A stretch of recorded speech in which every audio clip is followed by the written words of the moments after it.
croire alors que par devers soi on ne croirait plus, parce qu'il y a, selon lui, un accord parfait pour qui sait l'établir, c'est-à-dire pas n'importe qui, mais les philosophes, un accord parfait entre la révélation, le discours prophétique, tous les discours prophétiques en fait, mais celui de l'islam en particulier, qui est le dernier et le meilleur, et la philosophie, les deux n'étant que deux manières de traduire, de rendre compte du monde, la philosophie le faisant par la démonstration et la raison apodictique, et la religion le faisant sous forme plus métaphorique, en adoptant un discours susceptible de convaincre et de pouvoir être adressé à l'ensemble à la grande majorité des hommes qui ne sont pas des hommes de démonstration.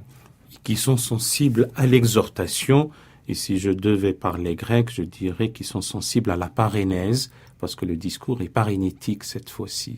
Oui, c'est exactement cela, et de toute façon, c'est comme ça que nous tous nous naissons, même s'il y a des naturels philosophes, même si certains sont destinés à exploiter au maximum leur raison, nous sommes d'abord des enfants, nous entendons d'abord des discours, des images, un certain langage adressé à une intelligence en germe, et donc il faut tout sauf mépriser cette condition-là, et la religion est un type de discours qui se déploie dans la vérité, et non pas à côté d'elle, et encore moins contre elle, mais qui se déploie dans la vérité sous une certaine forme, qui, pour le philosophe lui-même, n'est pas la forme qu'il doit retenir, mais la forme qu'il faut respecter et diffuser, compte tenu de l'existence d'une humanité variée, et qui n'est pas tout entière démonstrative. Et entre ceux qui sont sensibles à la démonstration et ceux qui sont sensibles à l'exhortation, il y a aussi ceux qui sont sensibles à la dialectique, et pour lui, ce sont les casuistes et les théologiens. Là, c'est effectivement un cas problématique, mais d'une certaine manière, les théologiens ne peuvent pas faire autre chose que de théologiser compte tenu de leur nature, et de ce point de vue, ils sont respectables. La dialectique théologienne étant d'un niveau supérieur à celui de la rhétorique et d'un niveau inférieur à celui de la démonstration.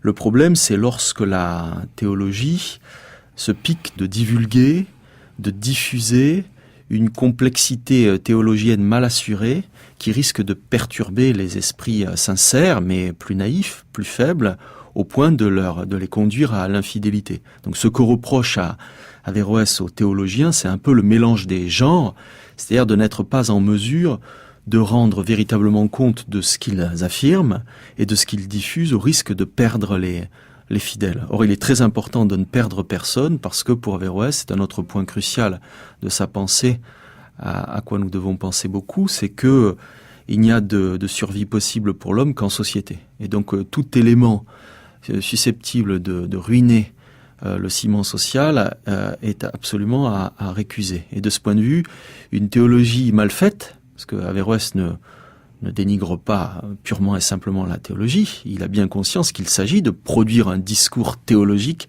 adressé à une certaine partie de la population, mais il s'oppose à la théologie qui parle trop et trop mal, et finalement pose des choses qui sont fausses, qui ont l'allure du vrai, et qui sont trop complexes pour être comprises, diffusées et vécues par le peuple.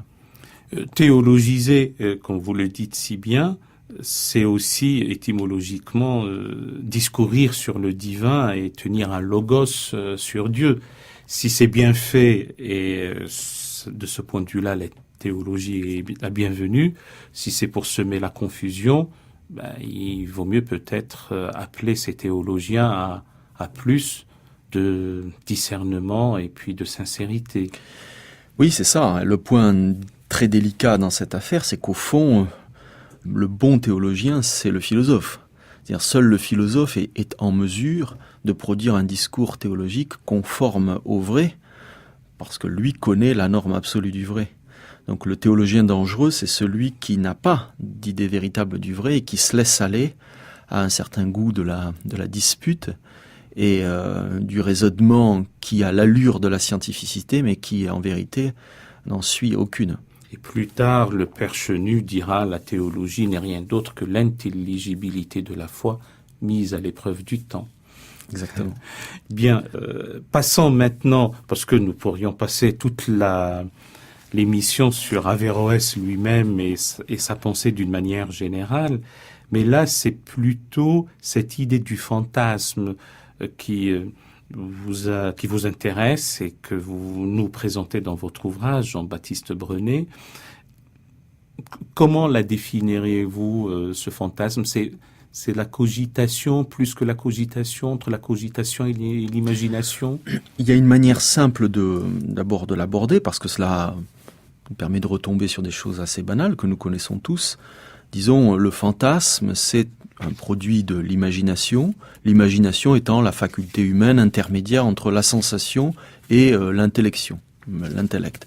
Donc il y aurait tout ce qui est de l'ordre du senti, de l'expérience individuelle du monde, tout ce qui est de l'ordre de l'universel, du concept, et puis au milieu, cette zone relativement floue qu'on peut appeler l'imagination, et qui produit des images ou des fantasmes. Il y a toutes sortes d'affects, de percepts qui sont, pense-t-on à l'époque, stockés dans le corps et qui préparent le concept. Alors si je m'y intéresse avec Averroès, c'est parce qu'Averroès est un aristotélicien.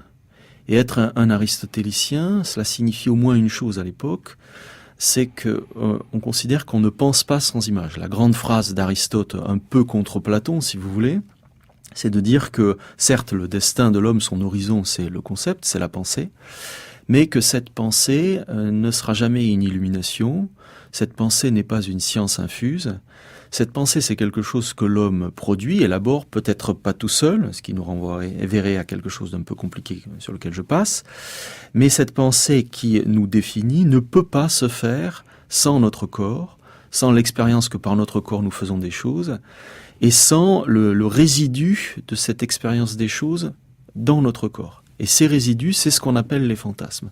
Donc il y a une place cruciale qui est laissée aux fantasmes, parce que c'est en quelque sorte là que l'homme va trouver la fourniture, le matériau du concept qu'il doit élaborer. Donc le fantasme contre un peu notre tradition qui voit dans l'imagination une perturbatrice, une perturbation de la pensée, contre une époque, disons, qui serait exclusivement rationaliste, scientifique, et qui voudrait que l'imagination ne soit qu'une diversion devant l'universalité du vrai, eh bien, ces penseurs-là considèrent qu'il n'y a pas d'autre chemin possible pour accéder au vrai que l'image, que les images qui sont dans notre corps.